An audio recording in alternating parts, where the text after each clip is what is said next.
speaker now who is going to be talking on a topic titled On 2011 We Stand. Sorry, 2015 we stand. Well, you should have accepted 2011 because you need to get through 2011 to get to 2015. On 2015 we stand. The Igbo political interest in 2011. There you go. So to address this is going to be no other person than the chairman of the World Igbo Congress Incorporated, in the name of Ichie Chibuzo Onwuchekwe. I don't know whether to call Ichie Chief or Eze or Obi, or but he is highly titled. But after saying that, he is a very modest person, and sir, you have the mic. Can we welcome him to the mic, please?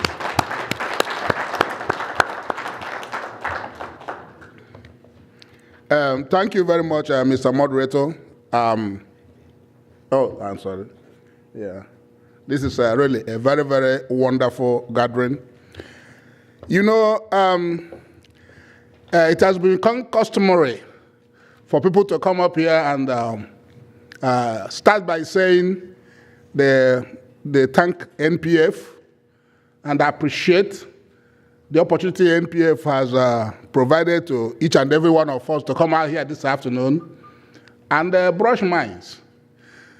To me, I draw an analogy from an Igbo saying where a man was invited to a party, and when the bowl of rice was brought out of food, he started berating the host, saying, I didn't really expect to be served food. Then he put his hand in his pocket and brought out a shiny spoon that he brought to the occasion.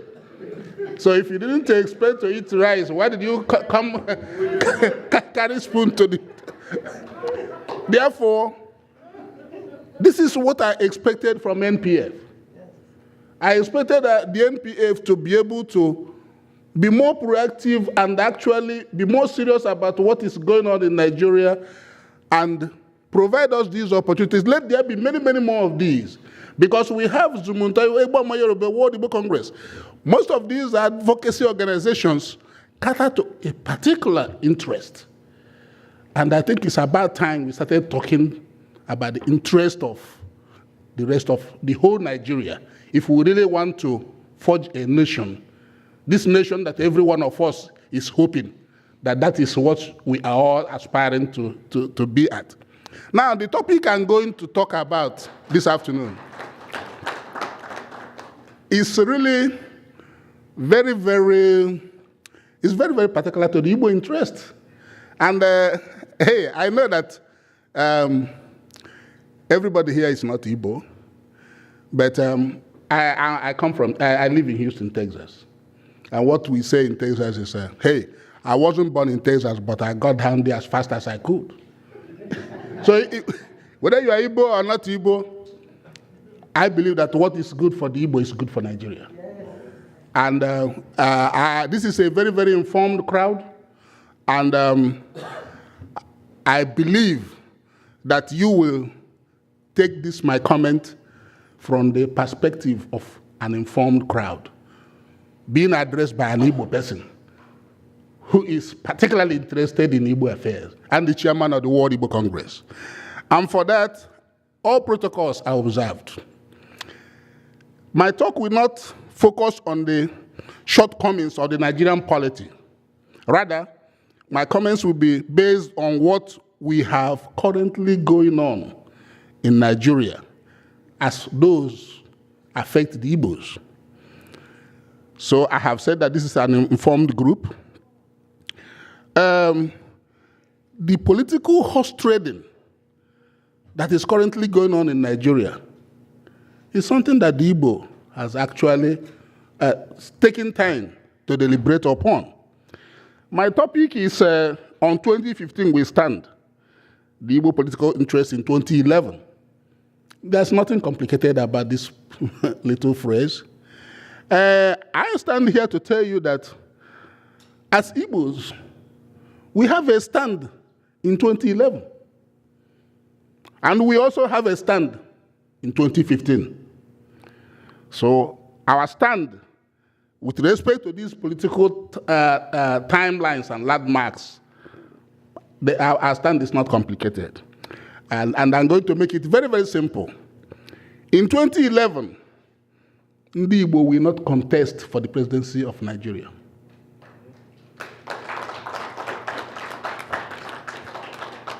In 2015, Ndi Igbo will not only contest for the presidency of Nigeria, but will ensure that an Igbo person gets elected the president of Nigeria.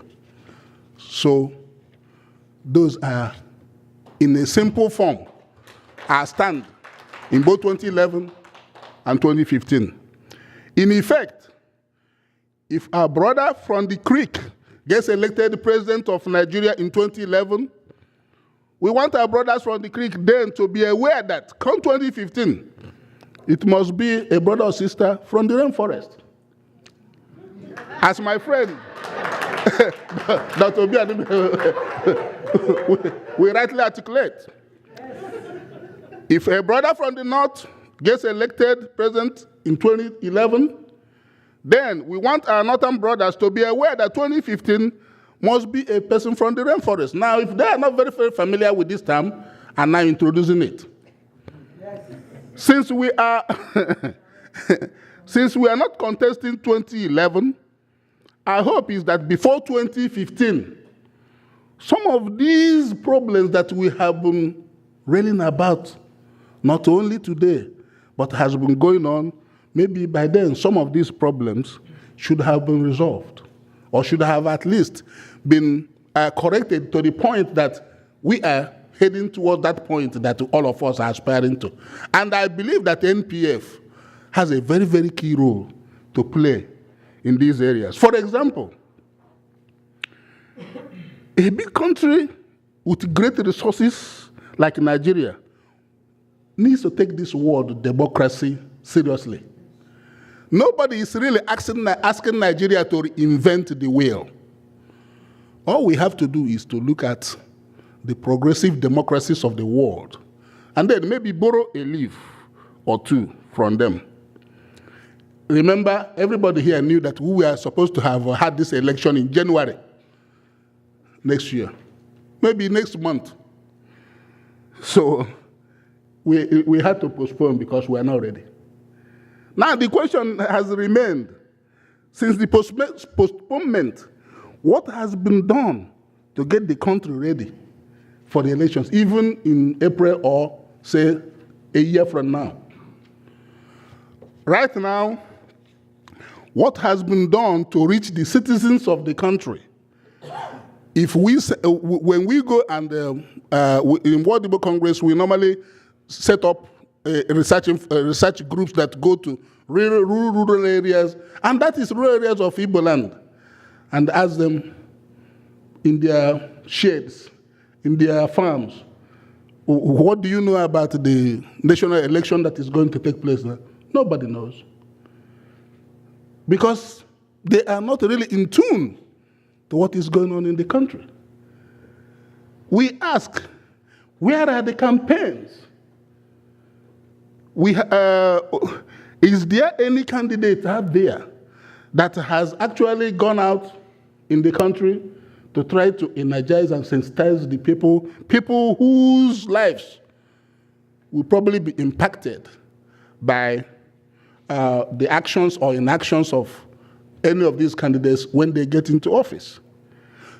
All we have heard and seen, and that is in the big cities, all we have heard and seen are declarations of intent at Eagle Square in Abuja, in front of rented crowds most of the time. Is this how to actually run an election that will actually propel Nigeria into the kind of environment and in the kind of world scene that we expect to see in Nigeria? You see, ladies and gentlemen, I will make my comments short.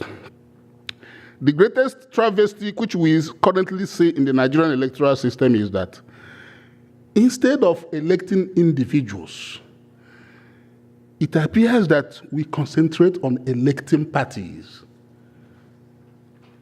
For example, here in the US, most of us voted in the presidential elections. When people are voting here for President Obama, they were not necessarily voting for the Democratic Party.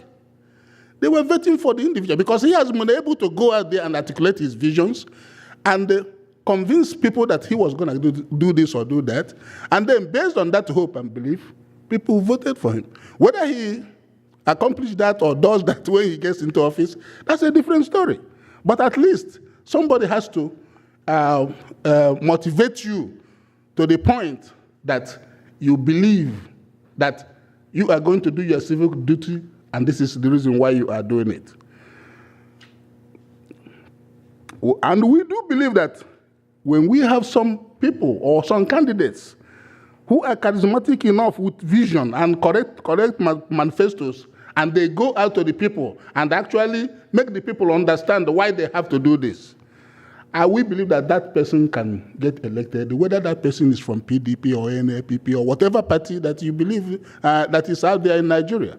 So the NPF may have a role in developing a modality that will go ahead and energize some of the organizations and some of the people of Nigeria to actually focus on the right things and keep some of these people that run for office to rule us or be president, to keep them honest.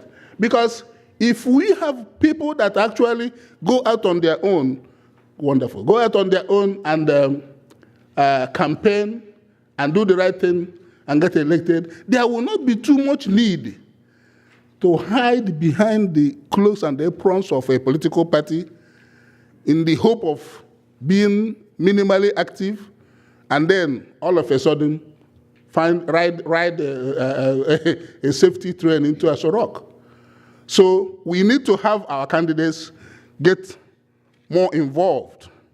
So in correcting these, trying to address some of these problems, I would suggest that NPF maybe find a model to get some of the advocacy organizations more involved. Let us have a little bit more debate, not just a once in a year something. Now that we are having this situation in Nigeria, let us maybe brush minds more often and feed off of each other's ideas and articulate on some of the ways in which we are going to correct the problems that are plaguing our country. Because we can stay here and complain from here to eternity. Nobody's going to do this thing for us except us Nigerians. So, Mr. President of NPF, you and the organization have your job cut out for you. Whatever you do, however, the position of the Igbos in 2011 and 2015 remain unambiguous, and the World Igbo Congress wishes you more able grace. And we are ready to partner with any group or anybody or whatever to see that we achieve these objectives. I thank you, ladies and gentlemen. This is my comment. Thank you very much. Thank you. Very well said. Can we clap again for the Ichie?